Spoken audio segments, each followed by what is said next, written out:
Yo lo que aspiro y lo que creo es que el Partido Popular puede liderar esta nueva forma de hacer política en Guipúzcoa y la forma de entender política en Guipúzcoa. Y creo que hay espacio para la sorpresa electoral, ¿por qué no? Creo que hay espacio para que la gente apueste por aquellos que quieren cambiar la forma de hacer política.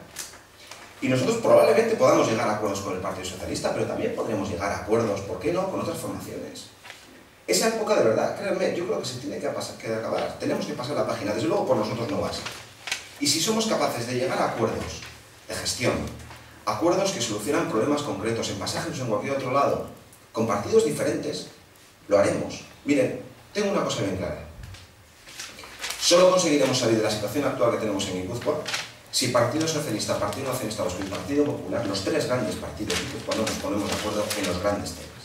El acuerdo puntual por una fiscalía razonable, por un nuevo IRPF, que deje más dinero en el bolsillo de la gente y menos en las arcas públicas para gestionar los políticos en cosas que no interesan a nadie, creo que ese pacto sería fundamental y vital. El pacto para desbloquear Pasajes, para la generación de Pasajes, ese pacto puntual sería fundamental para el territorio, para la creación de empleo, bienestar social, en una nueva imagen urbana de una zona fundamental e importantísima en Guipúzcoa. El pacto para desbloquear el aeropuerto de San Sebastián y su futuro sería fundamental para nuestra economía, para la creación de empleo, para nuestras pequeñas y medianas empresas que tienen que viajar todos los días, semana a semana, a Madrid o a Barcelona a competir con empresas muy potentes. Yo con esos pactos puntuales, alguno más, por favor.